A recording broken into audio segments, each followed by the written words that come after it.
Ladies and gentlemen, good day and welcome to the HDFC Life Insurance Company Limited Results Conference Call.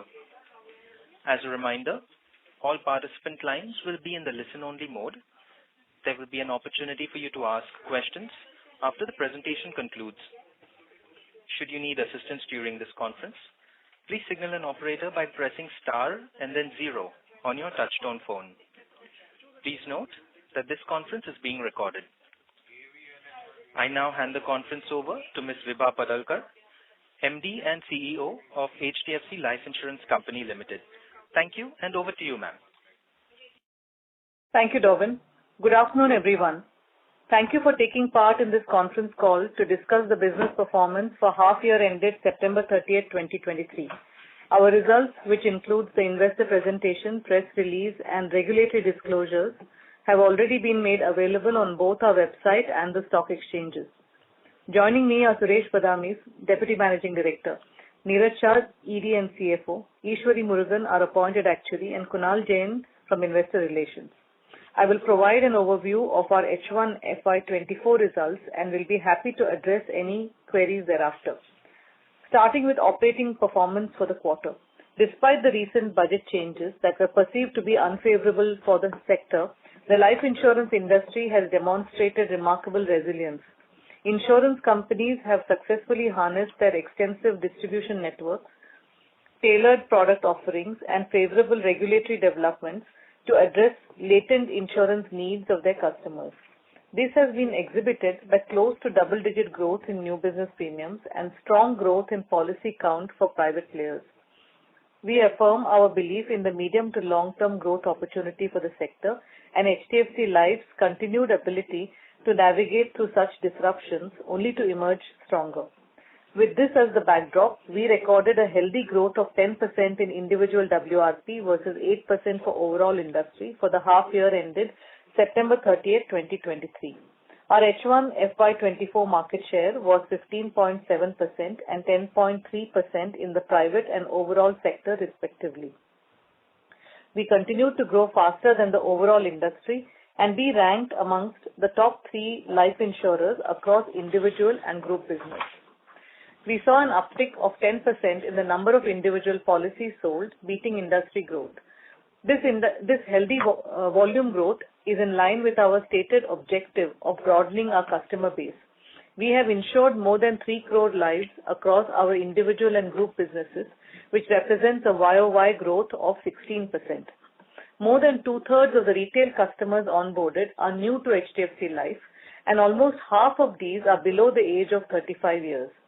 Growth from Tier 2 and Tier 3 locations has been double that of Tier 1 locations. Growth in protection was robust at 28% on new business premium. Retail protection registered YOY growth of 46% in H1 FY24. Sum assured recorded healthy growth, with retail and overall sum assured growing by 61% and 45% respectively. We continue to lead in terms of sum assured, and our private market share based on overall sum assured stood at 18% for H1 FY24. Annuity APE grew by 17% and the segment contributed to 18% of new business premium. Annuity and protection put together contributed to about 55% of new business premium in H1 FY24. Our average ticket size has stayed intact despite moderation seen in higher ticket size businesses. Policies of up to rupees 5 lakh ticket size issued have seen double-digit growth with improvements in average ticket size across various cohorts. While there is degrowth in the above rupees 5 lakh segment, we are seeing this get progressively better in some channels such as bancassurance. While the gap is wider in channels such as private wealth partners, we expect improved overall traction in this segment in the second half of the fiscal on the back of product launches and both the distributors and customers coming to terms with the new post-tax IRR reality. Despite the tax impact, the long-term guaranteed savings product proposition remains unique to our industry and returns offered continue to be best in class. Overall product mix remains balanced with non-par savings at 28%, participating products at 30%, ULIP at 28%, annuity and protection at 8% and 6% respectively based on individual APE. we introduced two new products in the protection category, namely HDFC Life Sanchay Legacy and Click to Protect Elite. HDFC Life Sanchay Legacy is an industry-first whole life return of premium protection plan with increasing life cover and is designed to cater to a middle-age and beyond customer segment. Our other term product, C2P Elite, caters to a more affluent customer category. Some of our other product launch in the participating unit-linked and pension categories have gained good momentum across all our distribution channels. Further, we have been able to offer higher than the traditional 7-10x sum assured multiples on our unit-linked products, thereby bundling higher protection cover with our savings proposition. Moving on to key financial and operating metrics. New business margin for H1 FY24 was 26.2%, with value of new business of rupees 1,411 crores, implying a 10% year-on-year growth. The total cost ratio has increased slightly from 19.3% to 19.7%. The increase in cost ratio is expectedly due to reduced cost absorption from slower growth in specific channels and should normalize as growth rebounds to pre-tax change levels. We will, however, continue to upfront manpower investments in channels such as HDFC Bank and other key banker partners to capitalize on growth opportunities. Our embedded value was rupees 42,908 crores as on September 30th, 2023, with an operating return on embedded value of 16.4%.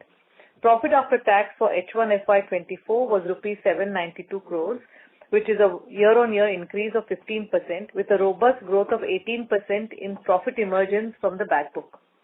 Solvency as on September 30th, 2023 was 194% after factoring in the dividend payout of rupees 408 crores in the last quarter. Renewal collections continue to be robust with a year-on-year growth of 14%. Next, on distribution. We have registered a year-on-year growth of 23% across our bancassurance partners. Our counter share at HDFC Bank channel is progressing well with strong support from our parent channel. We continue to collaborate closely with the bank and invest in the channel.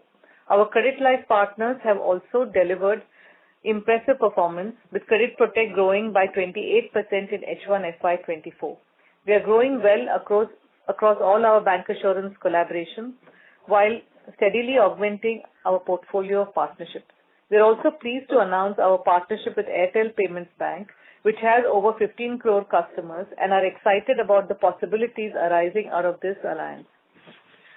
Our agency channel grew in line with company growth. We added more than 37,000 agents in the channel in H1 FY24. We have seen some moderation in business from the higher ticket size segment, but expect the channel to be able to recoup the same in H2. Amongst other highlights, we are proud to feature among India's best workplaces for millennials 2023 by Great Places to Work and to be recognized amongst 100 best companies for women in India 2023 by Avtar. We also ranked amongst Asia's best workplaces 2023 by Great Place to Work. This is a testimony of our endeavor to create an inclusive culture, be the employer of choice, and invest for the betterment of our workforce. We are appreciative of the proactive engagement by the Department of Financial Services and IRDAI with life insurers to discuss initiatives for the benefit of overall sector as well as our customers. Moving on to our subsidiaries, the AUM for pension subsidiary has crossed 58,000 crores with a market share of 43% as on 30th September 2023, which is an increase of 370 basis points over September 2022. HDFC International clocked revenues of over $10 million, registering a growth of 50%. Their retail insurance business out of GIFT City commenced in August with the maiden launch of US dollar global education plan. In conclusion, our focus on improving customer penetration is trending well, and we expect this momentum to continue and be aided by a pickup in the higher ticket segments. We are also confident of a strong performance in the mortality and longevity space, along with the market share gains in our bancassurance channel in the second half of this year. We remain upbeat on the medium to long-term growth potential of the industry and aspire to repeat our past track record of doubling key metrics every 4 years. The detailed disclosure on our results is available in our investor presentation. We are happy to open the floor for questions now. Thank you. We will now begin the question and answer session. Anyone who wishes to ask a question may press star and one on their touchtone telephone. If you wish to remove yourself from the question queue, you may press star and two. Participants are requested to use handsets while asking a question. Ladies and gentlemen, we will wait for a moment while the question queue assembles.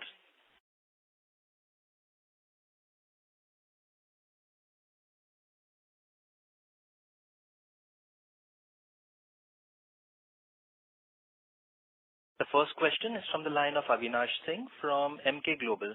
Please go ahead. Yeah, hi. Thanks for the opportunity. So, couple of questions. The first one, a bit on the margin. Of course, one part that's understood that the mix in this FY so far has changed in sort of a favor of ULIP, and particularly a reduction in non-par savings. But at the same time, we see, some kind of, increased, sales of your retail protection. At the same time, credit life, I think, is still doing well. As also, there is a pickup in annuity in the share. So there is some favorable development on the product mix from high margin product as well. And of course, in your base, there was a kind of a low margin of Exide Life. So net-net, with this favorable factor also playing out, I mean, with the protection picking up, annuity picking up, and to sort of expectation of benefit from the Exide Life synergy, still sort of a margins are flat. So is this something that due to sort of a growth being lower than sort of expenses picking up? So a bit of explanation around what's happening with the margin and how shall one read or expect for the full year 24. So that's the first question. So Avinash, all what you said is absolutely right. So there are many things going on. We talked about Exide Life starting off with low single-digit margins. We said we will nevertheless move towards subsuming that into our business and reaching margin neutrality. Individual protection is doing exceedingly well. Credit Life has always been doing well, and that continues to trend well. So that gives us that margin kicker. Costs are reasonably under control despite some of the investments that I talked about. Unit linked, a little bit of uptick that you see, about 28% that we ended, a little bit more than about 25% range that we would like to be in. At the same time, counter share at HDFC Bank has gone up.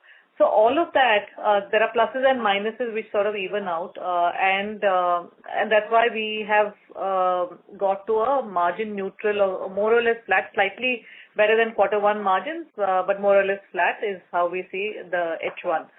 And that's what we also, even at the start of the year, guided towards. This year is, a little bit, a mixed year in terms of digesting our tax changes, because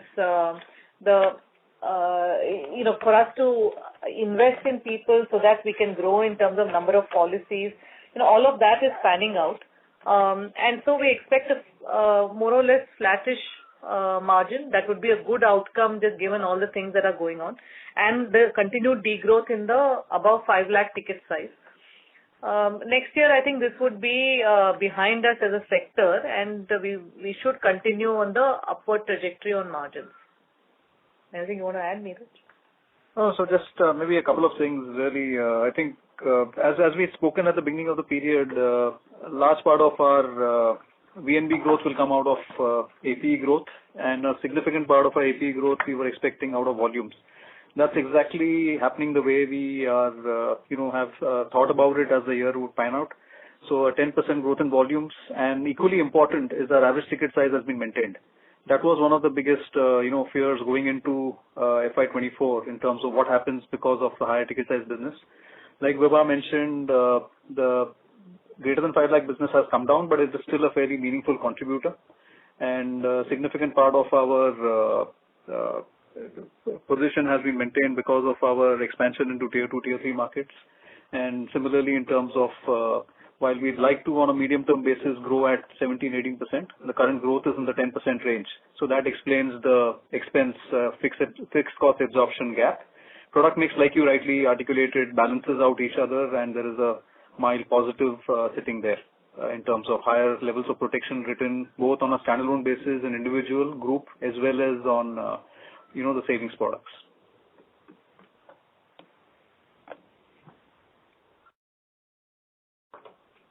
Thank you. The next question is from the line of Shreya Shivani from CLSA. Please go ahead. Thank you for the opportunity. I have two questions. First is on the non-par savings product. Can you help us understand how many rounds of IRR cuts have you guys taken? I believe that the GSEC yield which you guys try to map has turned around since the rate cuts that have happened. So any guidance on will the product become even lesser IRR offering for the customers, or how do you see this product and the offering to the customers going ahead? Second is on the protection business. You said that credit life has grown by 28%. Is that new business growth or APE growth? Because the group protection APE in 1H has only grown 7%. So has the GTI business contracted a lot? Can you give me some color on that? Thank you.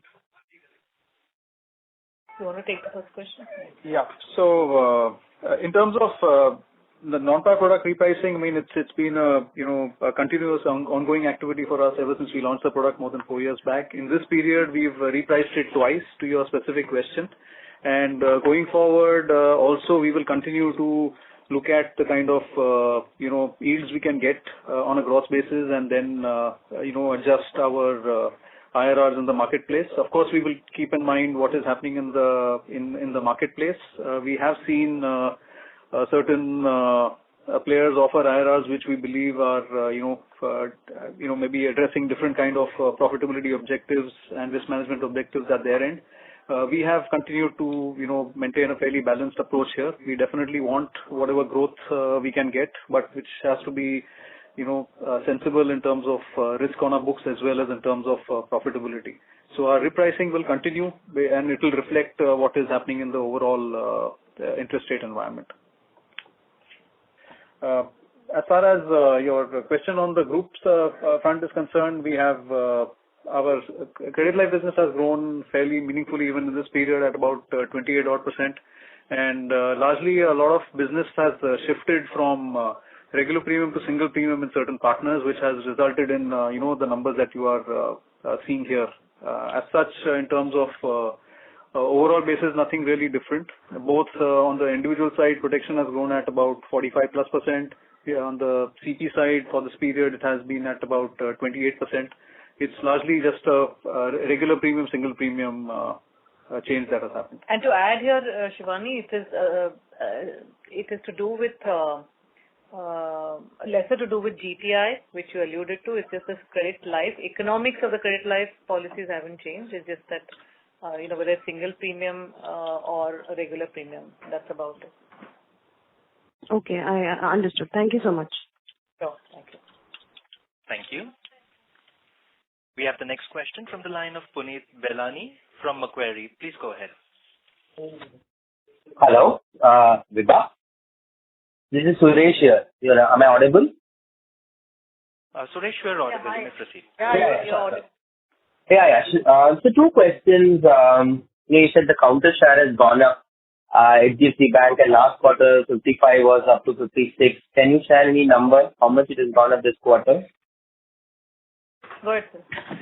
Hi. So, we've seen a fair amount of traction which has been happening post the merger, this ratio, and effectively we have ended H1 at a 62% market share. So if you were to look at the 56.5 which were there at Q1, we've been steadily trending upwards right through Q2. And across July, August, September, we have seen a significant, in fact, in September, we were higher than 70% share. So we've actually ended at 62.2 for the entire H1. Oh, that is fantastic. So can you tell us what have you done? I mean, what has happened to have such a massive pickup and, how have you gone about doing this? Oh, I think, look, in some sense, it has been a focused effort on both sides. Clearly, we have invested in manpower over the last 5-6 months. There have been a lot of product innovations which have happened. There are some new products which have got launched, which have picked up very massively at HDFC Bank. We spoke about, Sampoon Jeevan. We have some, recently a legacy product which has got launched. There are a few other products which have got launched, which have had a fair amount of pickup which is happening. There's been a huge amount of engagement and involvement between the bank teams across, support from TPP.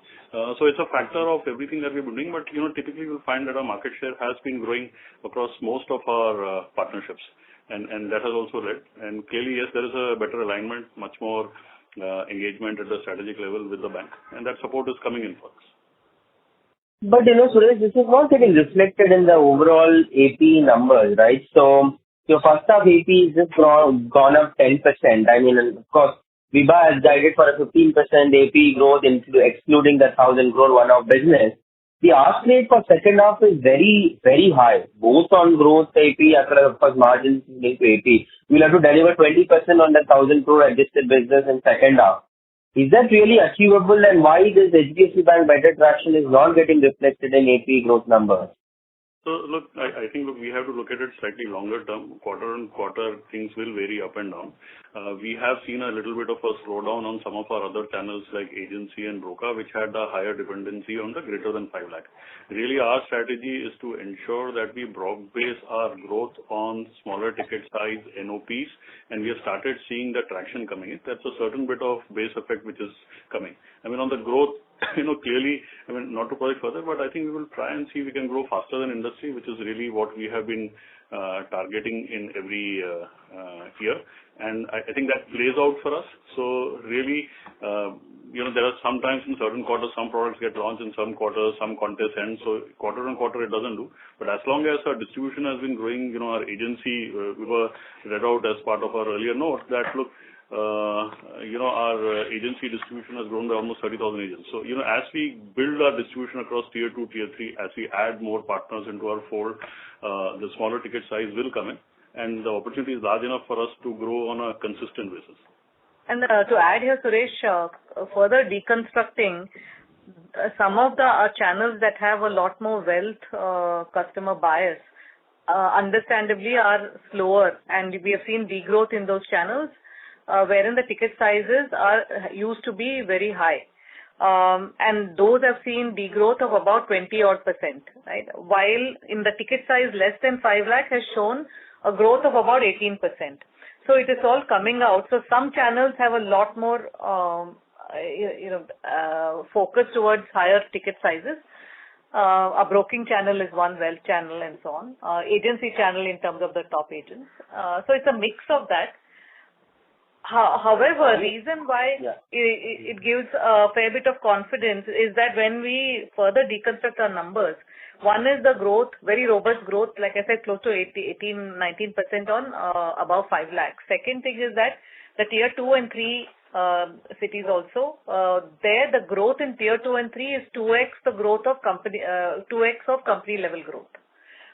So making inroads. So the channels that have a lot more of distribution reach into tier 2 and 3, they are relatively untouched by the tax changes. Now our tier 2 and 3 is contributing about 60-70% of our overall business. So all of that mix and manthan that is happening, which we said at the beginning of the year when the tax changes happened, wherein growth will be a lot more broad-based across more and more customers. So acquisition of new customers becomes important. And last point I want to make is that when I further look at our data, 2/3 of our customers are now new to HDFC Life. So we are very happy about that, because when you partner with a young life, then over the life cycle of that individual, we are able to do a fair bit of attachment at various significant life stages. Also, half of these new customers we have acquired are less than 35 years of age. So again, young customers. So this kind of reason I'm quoting these numbers is it's a little bit nuanced in terms of why the overall number is somewhat muted because of some of the other channels being affected. But at the same time, even in those channels, the growth of below 5 lakhs is in almost touching 20%. So you're still confident of maintaining that 15% full year guidance, excluding the 1,000 crore? Yeah, so just to clarify, I've said mid-teens. So yes, mid-teens, reasonably confident, yes. Okay, all the best, Vibha. Thank you. Thank you. The next question is from the line of Prakash Kapadia from Anived Portfolio Managers Private Limited. Please go ahead. Yeah. Thanks for the opportunity.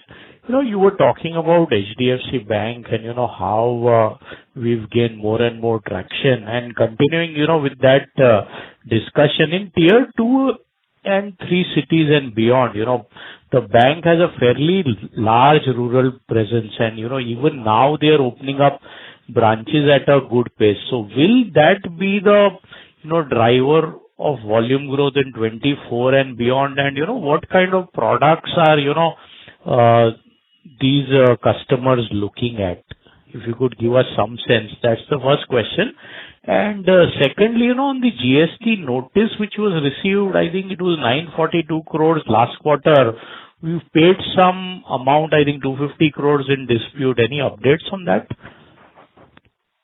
So hi, this is Suresh. Let me answer the first question. Yeah, you are right. I think HDFC Bank is doing tremendous in terms of their expansion and their branch growth. So, now the branch expansion in Suru has grown more than 1,100 in the last 18 months. So clearly they are driving.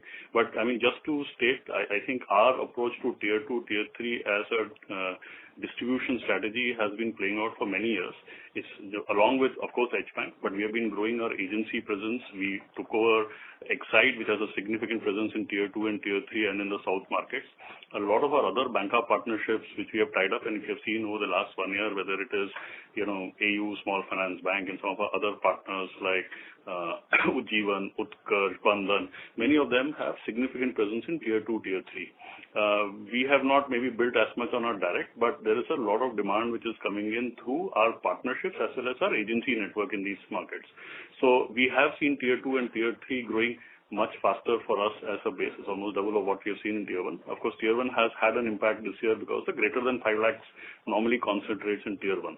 So the product range remains similar. I think it's a ticket size which changes. There are certain features which we are trying to see which are more favorable to some of these tier 2, tier 3 markets, and we'll continue to innovate on that.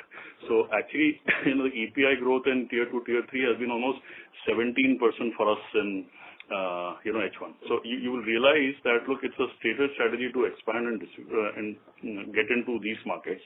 So we don't see any reason why this segment will not grow for us going forward. Of course, the opportunity in tier 1 continues to remain, and we will capitalize on that. Yeah, just to maybe add a couple of bits on that, is in terms of, we found actually, very customer segment being more amenable to buying protection differently from the way they buy in tier 1. And that's something that has really done well at scale in HDFC Bank in tier 2, tier 3 towns in terms of buying protection behavior being different.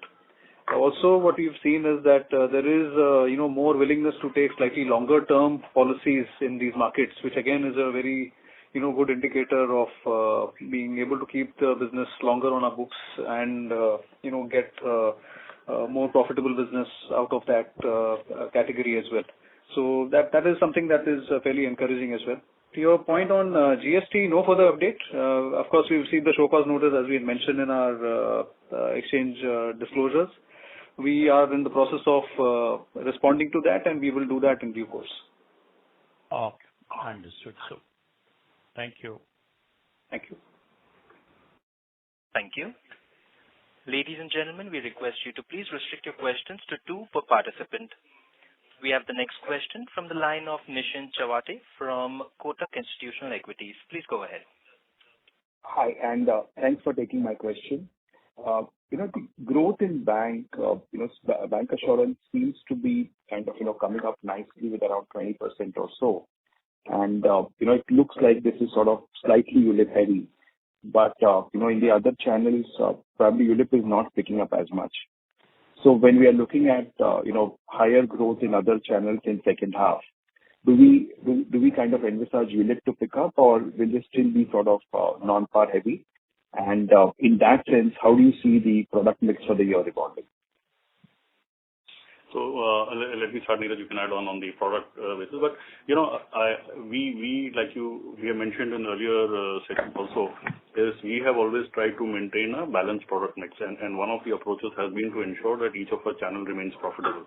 So in some sense, looking at the opportunity, we have tried to ensure that our mix remains in the 25% range for UL, and then the rest between par, non-par, and 30% odd.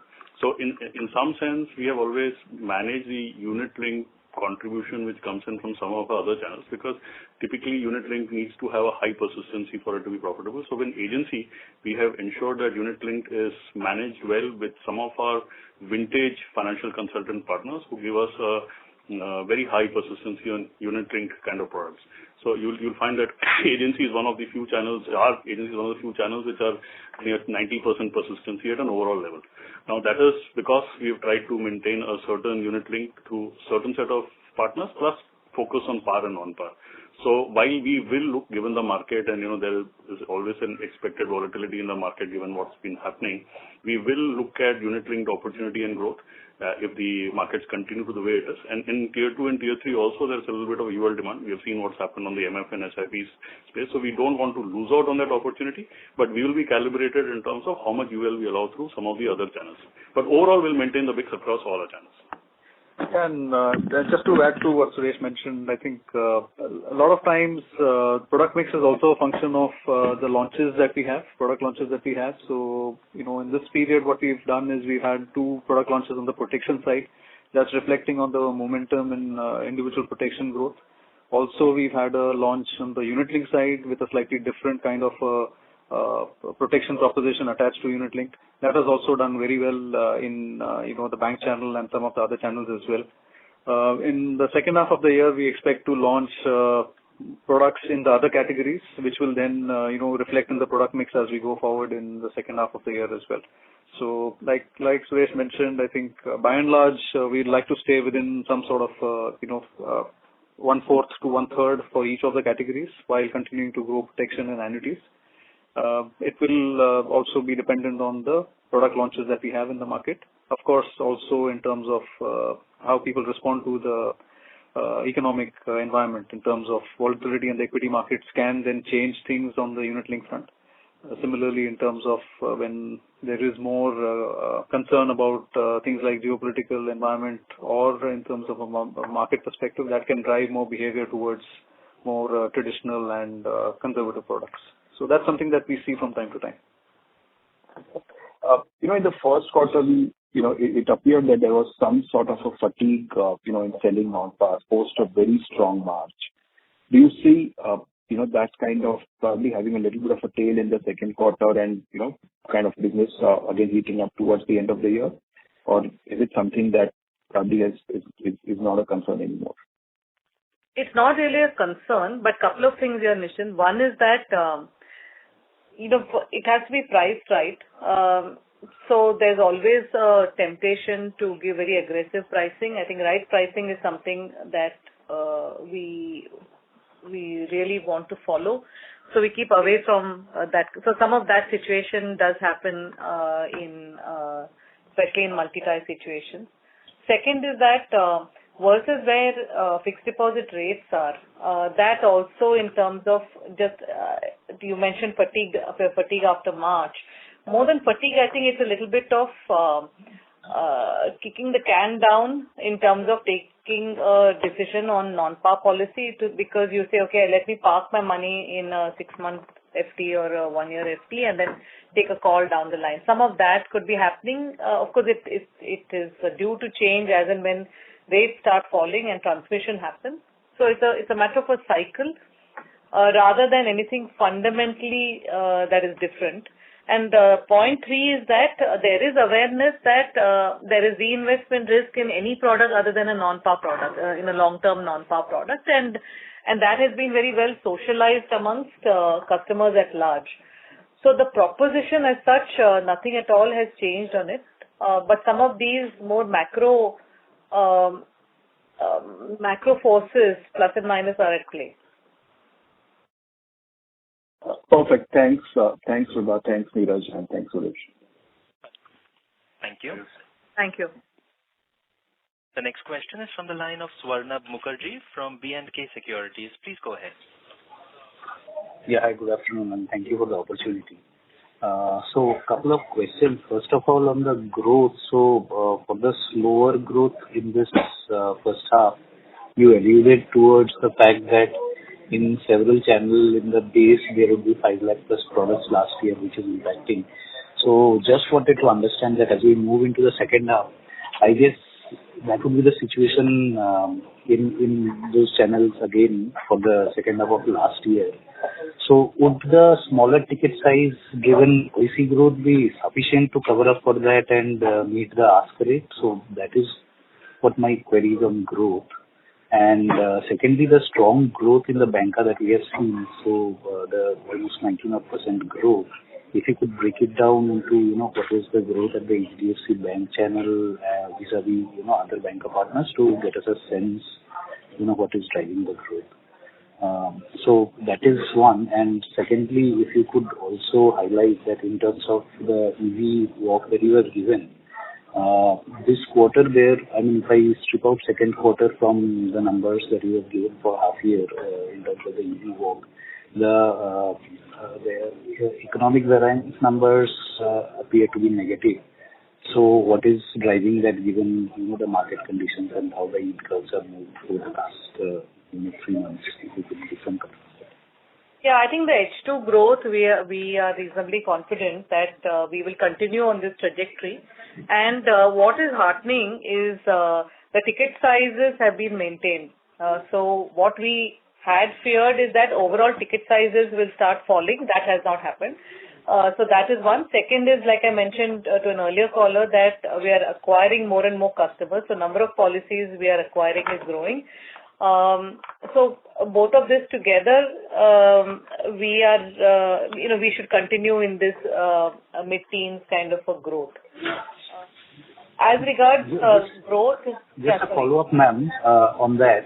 So the fact that we have kind of started to see strong growth in the tier 2 or tier 3 markets, now moving into FY25, do you think that such a growth rate would be sustainable given that we again now will have a reasonable base of that and also other competitors would also be focusing on that market given I think similar scenarios we are facing in the tier 1 market. So is that number sustainable as per your view? Yeah. Absolutely, I think so. And reason is that we ourselves were not very present. If you were to look back 3 years ago, this was a white space for us because and for the sector, by and large private sector, with focus on top 10 cities and so on. So I think Neeraj alluded to it earlier, wherein it is not just that we have feet on street now, and it's a whole proposition on what kind of products would work in tier 2 and 3, what kind of measures we would have in place for underwriting, what kind of documents, because increasingly the percentage of non-salaried customers in tier 2 is going to be meaningfully high. So how do we get past the underwriting hurdles? What is the reinsurance arrangements that we suture up? Because again, for the reinsurers, these would be lower ticket, higher volume, lighter touch underwriting or different level of underwriting kind of a conundrum.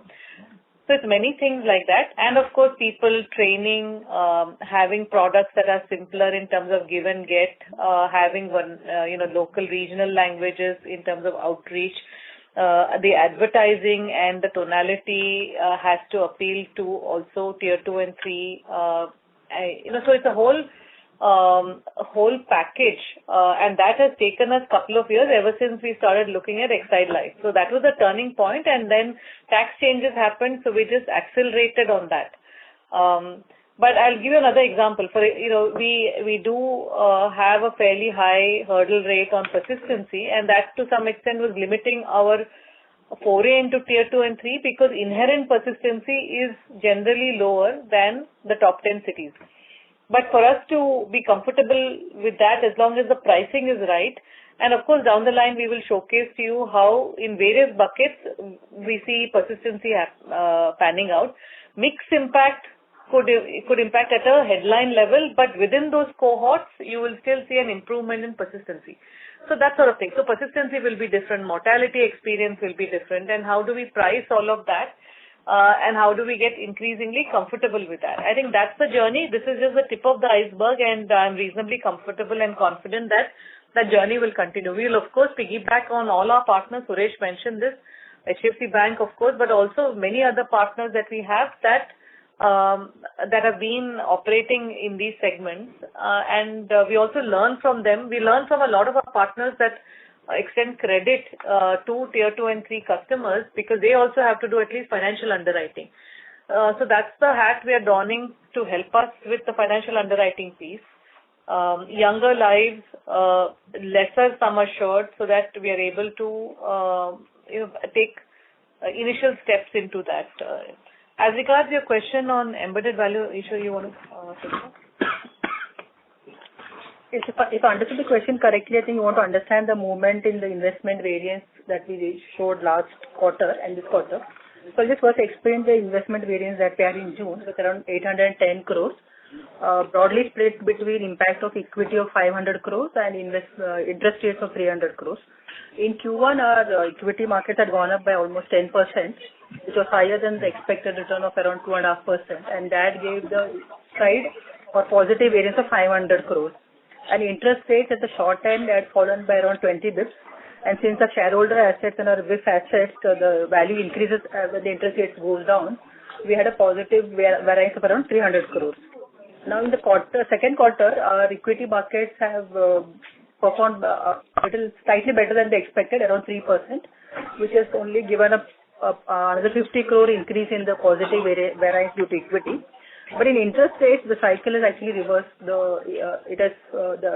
fall that was there in first quarter has reversed out in the second quarter. So they almost nullified the interest rate impact that we got, which is why on an overall 6 months basis, the most of this investment variance of some 650 crores is coming from equity.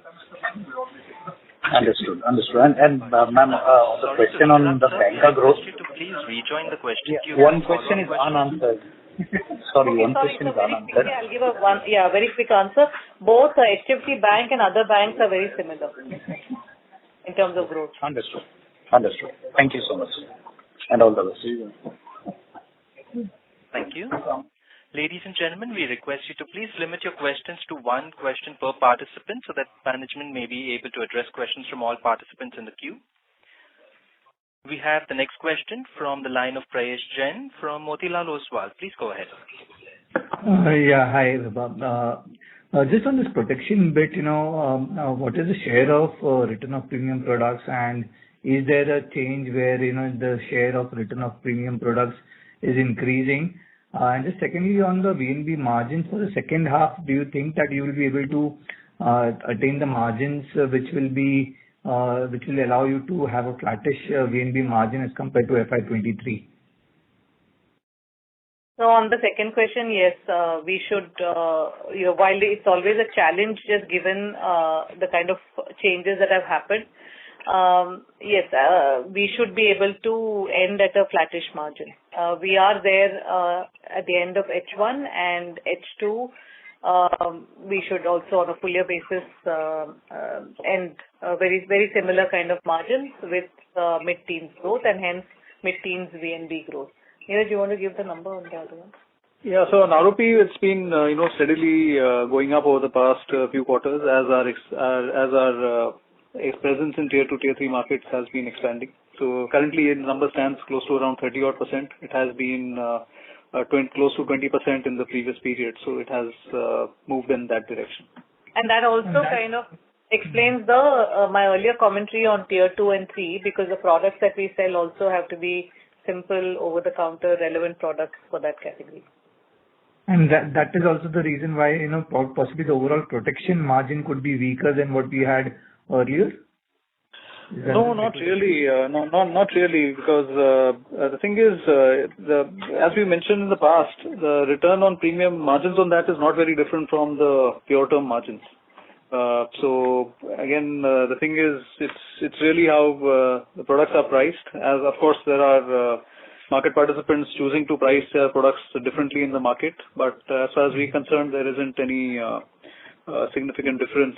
In fact, return of premium is not margin dilutive at all on protection. Okay. Got that. Thank you. Thank you.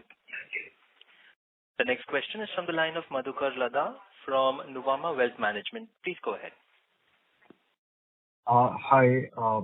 Just on the, the banker channel continues to do very well. And I think one of the main reasons that you mentioned is for the other channels, little bit weaker performance. If you look at individual AP growth numbers, I think agency, direct, and brokers and other channels, all three have declined on a year-over-year basis. And 5 lakh rupee plus ticket size business in these channels seems to be the major component, is what I get. Are there any other sort of big factors that are playing out of there? And when you gave that number of 1,000 crores, if I remember correctly, this was only the March impact of more than 5 lakh rupee policy, right? Or maybe Feb and March. But for the full year, what would be the contribution, of more than 5 lakh rupee policy, just to kind of get a sense of what we need to overcome in the second half? So hi, let me just quickly answer. Firstly, agency is not degrowing. On an H1 basis, we're growing at almost 10%. No, I meant on a 2Q basis, Q2 basis. Q2 basis, it is at some flat 3% growth, so it's not really. But like we mentioned earlier, I think agency and broking have been affected a bit from the greater than 5 lakh. Broking, we had a significant presence in the wealth segment. Our partnerships at many of the wealth-focused corporate agencies, and most of them had worked with us on almost exclusive or high market share basis, but, we don't really have a problem in the sense that, somewhere the distribution will attune itself to the less than 5 lakh. An agency in some ways takes a little bit more time. It's more retail, it's more distribution oriented. So it will take some time to grow to the less than 5 lakh. And it has been growing fairly well in the less than 5 lakh. Of course, the product mix also moving to some of the pension products and some of the other products where the ticket sizes are high. So we don't really see a challenge in being able to grow agency. One of the reasons we are focusing heavily in terms of building our financial consultant new base, so almost 30,000 agents who got added, which is significantly high. We are looking at activation, and we do believe that those may not probably be able to catch up in some specific verticals like wealth, which were greater than 5 lakh focus, but really the distribution should be able to scale up and build that.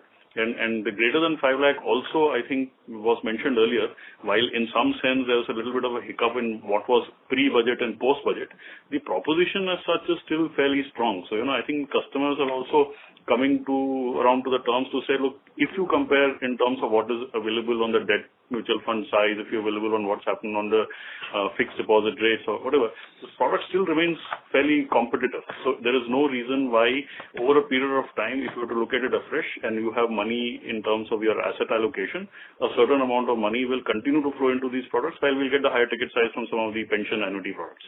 So really our focus is to make sure that the NOP growth, the tier 2, tier 3 growth, the less than 5 lakh grows, but there's no reason why the greater than 5 lakh should not also pick up towards the end of the year. Absolutely. And just to add to that and link it back to, a couple of things on the call. One is in terms of our H2,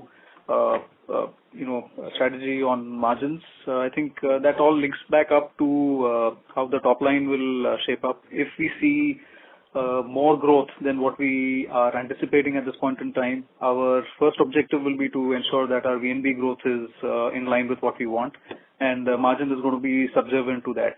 So we clearly are in a position to be able to maintain margins for the rest of the year.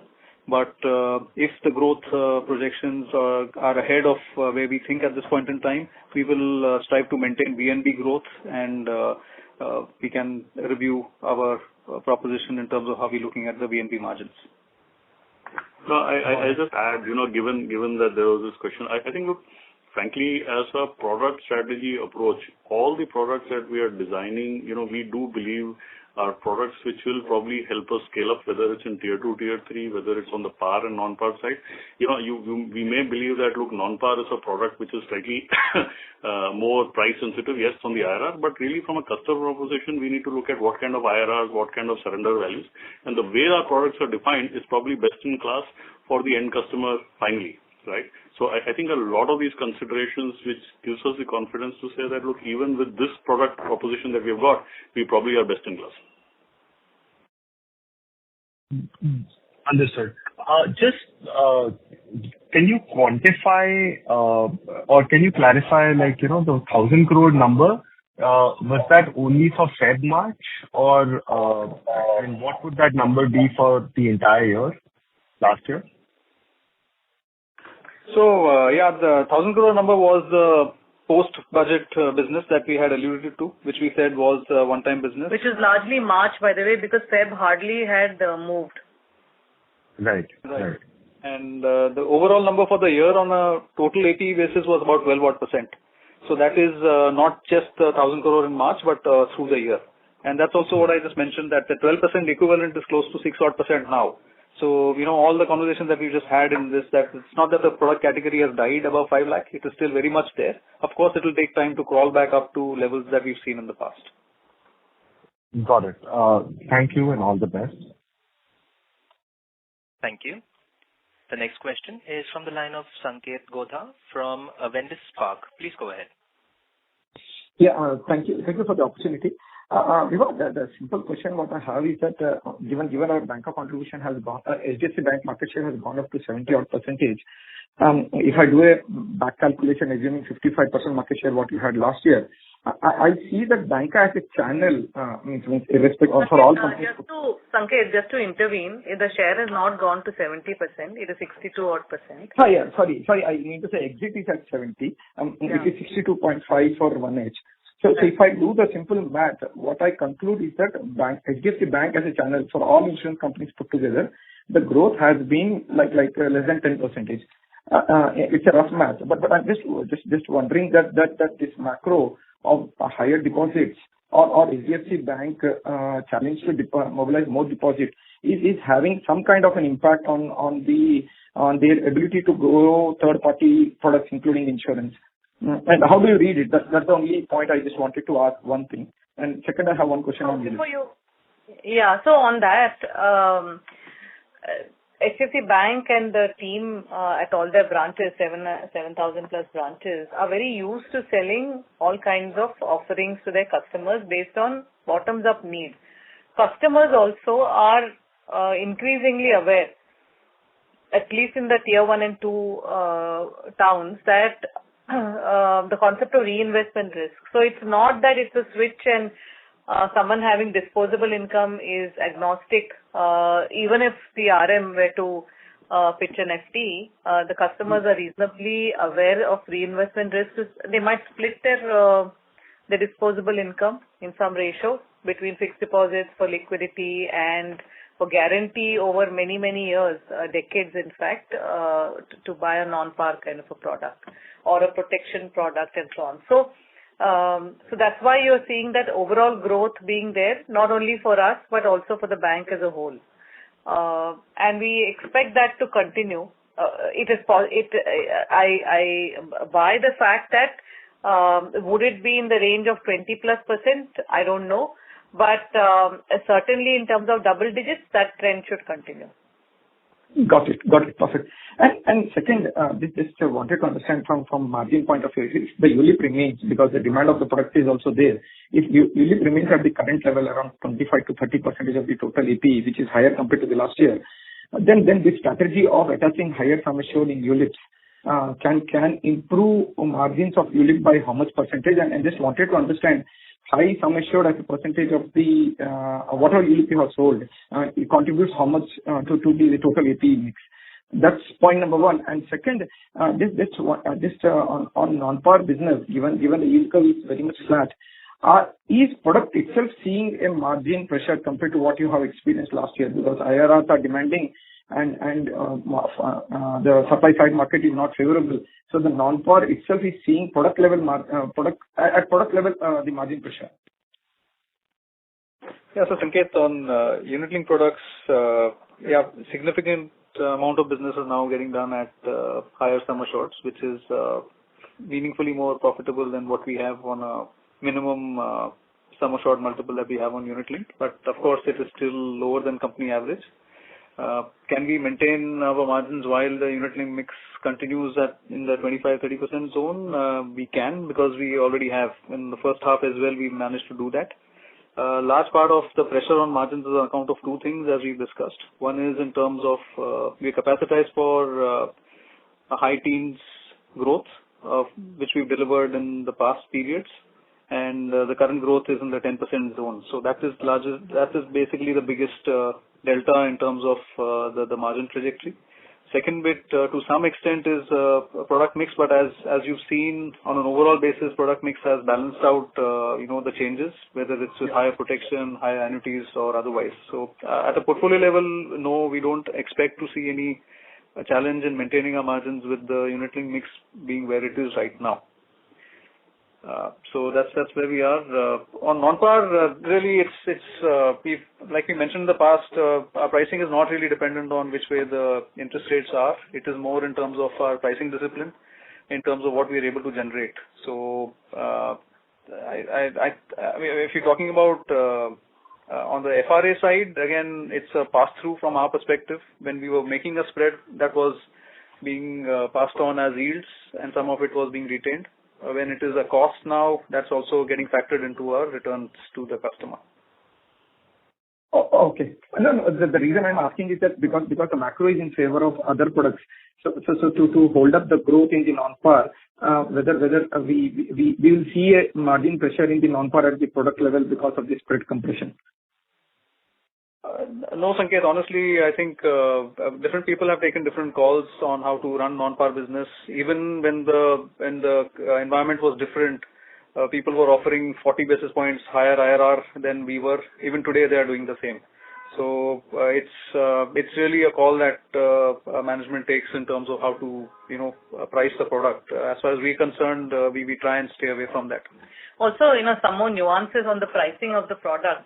One has to also look at customer centricity in terms of what kind of surrender values one gives. And devil is in details. One can give much higher IRRs if the surrender value, even after 10 years, is abysmally low. Right? So we want to attempt to continue triangulating between various objectives and to also be fair to the customer. And you will see us repricing wherever we have to reprice, and at the same time, not exiting the game, so to speak. We'll continue to be in there. There is usually some level of, there's a lag, and then other repricing does follow. So I think that will continue. It's not new. It's not only for non-par. It also very much applies to protection and some of the other channels. So we're used to that. Sorry, if you we request you to please rejoin the question queue for follow-up questions. We have the next question from the line of Dipanjan Ghosh from Citi. Please go ahead. Hi, good evening. Just two small questions. One, when you mentioned that your non-par high ticket mix was around 10-12% for the first 10 months, can you just give some color on whether it was more front-loaded or back-ended towards the second half, maybe from October to Jan last year? And second, on your broker channels or your non-HDFC Bank channels, do you see... Hello? Dipanjan, you are not audible at the moment. Is this better? Yes. I request you to please repeat the question, sir. Sure. So, two questions. One, when you say your high ticket non-par mix is around 12% for the first 10 months, can you just give some color on whether it is more front-ended or back-ended? And give some color on what would be the mix, let's say, between in the first 6 months versus the last 4 months. Second, on your non-HDFC banker channels and your broker channels, is there any payout changes or unit economic changes across product classes that you're seeing out there? Yeah, so no major commercial changes. Very much business as usual. And also non-par, if I were to, I don't have the numbers absolutely, but it is reasonably flat. From memory, if I can recall, there was no heavy back-ending or front-ending. It was reasonably flat, except in the month of March. And just to clarify, this 12% number that we quoted was for all business above 5 lakh rupees, not just non-par. So that's basically what we had called out immediately after the budget when we'd done a call. And of course, the numbers were different in March. Sure. Thank you and all the best. Thank you. Thank you. The next question is from the line of Nitin Jain from Fairview Investments Limited. Please go ahead. Thank you. My questions have been answered. Thank you. Thank you. We have the next question from the line of Abhishek Agarwal from Naredi Investment. Please go ahead. Hello, am I audible? Yes, you're audible, sir. Oh, okay. Thank you for the opportunity. I had only one question. You said in last phone call your focus is on strengthening our partnership with HDFC Bank, enhancing collaboration and maximizing customer engagement within our group. So has there any improvement or is the same as before become subsidiary of HDFC Bank? Yeah, hi. Obviously, there's a lot more synergy in terms of our strategy as well as HDFC Bank. Clearly, we're working closer in terms of how do we expand the market, get incremental business both for the bank and for us. And we have seen improvement in our market share, and we hope we will be able to sustain this. Of course, a lot of this is based on certain products that we had launched. There was a certain amount of synergy that came in this particular quarter. But really, given the open architecture, our ability to invest in people, look at new innovative products, look at more support, we will see a lot more growth. And we are seeing signs of it. Hopefully, the trend will. Hello. You give me ballpark number. How much improvement in your relation with HDFC Bank after becoming subsidiary? So we have grown to 62% as our market share is what we have declared. But, really, we have to look at it on a long term because it from quarter to quarter, depending on either a contest launch or depending on a new product launch or depending on a new, something that we are doing differently on the ground, these things can keep going up and down. But yeah, we have started seeing this up, and at 62%, we have seen almost a 4-5% increase in our market share than prior to merger. Okay. Thank you, sir. Thank you.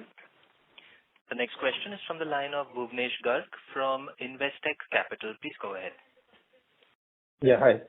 Good evening, everyone, and thank you for the opportunity. Just on the APE growth, so if I understand the APE growth by ticket size, so you said that 18% growth in lower ticket size, YOY, and 20% decline in high ticket size. Is that correct, sir? So we grew in the ticket size of 5 lakhs and above, we grew close to 20%. Sorry, less than 5 lakhs was about 18 to 20% growth, and more than 5 lakhs we had a degrowth. Okay, fine. So in that case, considering that you said that 12% of your AP was from high ticket size, so blended growth should have been around 13-14%. But we have a blended growth of about 9% in AP. So what's the disconnect here? No, I'm not sure about 5% of AP. We said 9%. Sorry. Okay. What I'm saying is that considering 12% of your AP comes from high ticket size, and if you had 18% growth in low ticket size and 20% decline in high ticket size, basically blended growth should have been 13-14% YOY in H1, but we had 9% growth in H1. So just want to understand what's the disconnect here. I was think 18% growth was on NOP or the value-wise, yeah. Okay. So the 12% number that we had spoken about was last year. That was our total AP percentage over 5 lakh rupees in that period. Right now, like I mentioned, that contributes to about 6% of our business.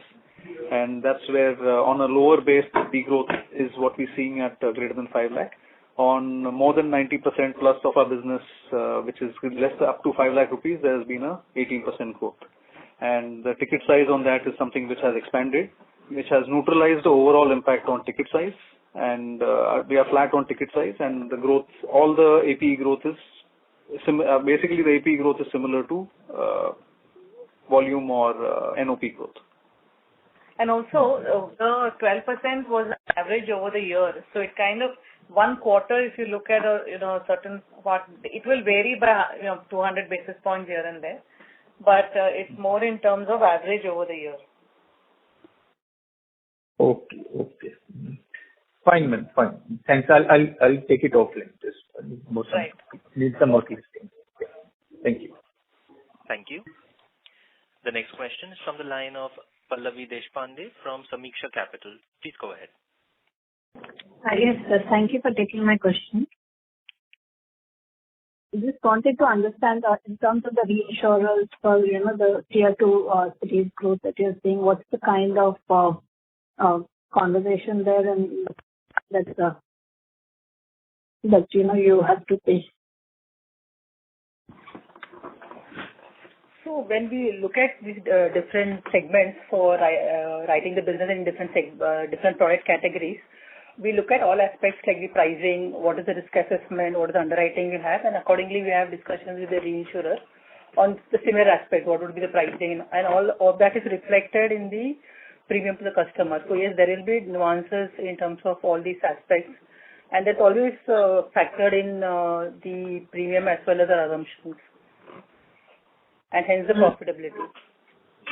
So my point was that you're seeing a higher protection growth coming in. So is there any, kind of at the discussion table, would you be able to get some, discounts because of this, on that part? I don't think there will be any discount or anything, but what would get factored in is if you're going into the tier 2 and we're writing, say, more business in the self-employed segment, then the kind of documentation or the kind of underwriting would be different, and that would be reflected in the arrangement between the insurer and the reinsurer. So the document that will be available with the self-employed will be not necessarily same as what would be available with the salaried person. So this will also keep developing as we get in, because initially when you get into tier 2, tier 3, you're in probably the upper quartile of the customer personas there. So really it depends on what kind of profile and what reinsurer underwriting comfort will come in. But like Ishri said, if it's self-employed, we may have a different kind of reinsurance arrangement over a period of time, as well as in salaried, which is the upper quartile, we may probably still continue to manage the same thing. Right now the reinsurance environment is fairly stable, and I'm sure the way we are working closely, all this will pan out over the next few years, because it's really a very large opportunity. Yeah, just to add, any product design or any pricing. Sorry? Which time of the year do the discussions usually happen with regard to pricing with the reinsurers? That's a regular process. So any product design we do, or any pricing we do, or any changes that we do, we have a constant dialogue with the reinsurer, and everything is embedded into all the aspects. So it's not at that one point in time we have a discussion and it's just that. It keeps evolving, and we also look at the experience of the business that is returned along with the reinsurer and tweak things as and when required. Right. And there were news articles that the reinsurers are looking for a hike, and would that be true for the industry, not you in particular? So we are not aware of anything. In fact, we have had a very recent discussion with the reinsurer, and they said that the experience is in line with what they factored in the latest prices. So we are not expecting any increase in the rates in the near or medium future. Thank you so much. Thank you. The next question is from the line of Avinash Singh from MK Global. Please go ahead. Yeah, thanks for the question. Just quickly again, going back to distribution, is there something changed on the direct side? Because you were among the few players who had sort of a very strong, presence in offline and online direct, that channel should not have, a large share of over 5 years. Avinash, sorry, not able to hear you clearly. If you can maybe start again, and we're not able to hear you clearly. Yeah, I think it's better now. My question was more on, your direct channel, where you have been pretty strong, and this channel should not have much of, above 5 lakh contribution. But that channel has slowed down in the first half. So is there some change of a strategy in your, direct channel that, you are focusing more on, HDFC Bank or state? What has happened to the direct channel? Because your online, offline both have been very strong in the past. It has been. There are some 2-3 small things which you need to be. One, of course, is that given technology and a lot of it, there are lower branch walk-ins. A lot of our business used to come in from the direct business. And online business also is, picking up stake. The other piece is some of our larger partners like Policybazaar, which are coded under direct, are now under the broking code. So it reflects under the broking channel. So that's the way we have kind of classified it. And the other one thing I think we need to realize is that a lot of our partners and channels, online is actually becoming more like a horizontal because more and more people are getting tech at websites, online. So, it's not just direct the way we look at it, direct to customer is there, but really the interface with the customer is moving more direct. It's a little bit of a mapping change in Policybazaar case, as well as the fact that there's been a little bit of a slowdown in direct.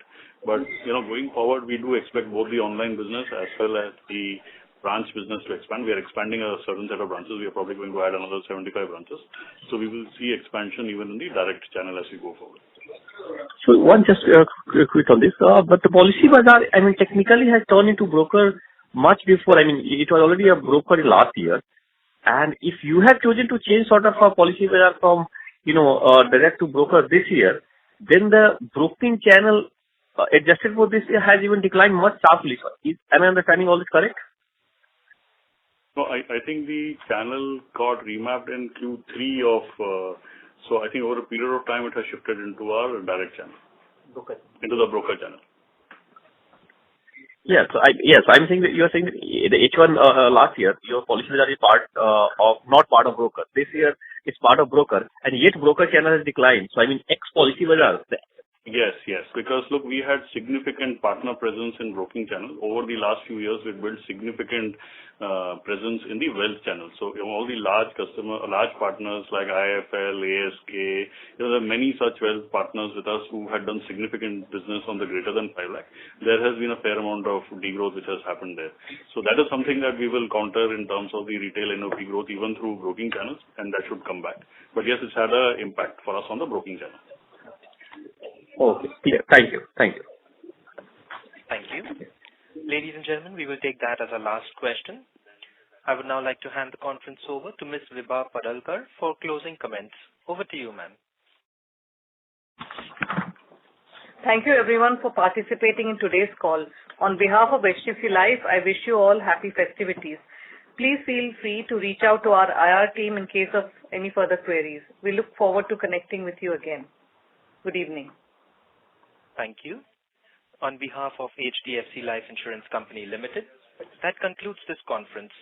Thank you all for joining us. You may now disconnect your line.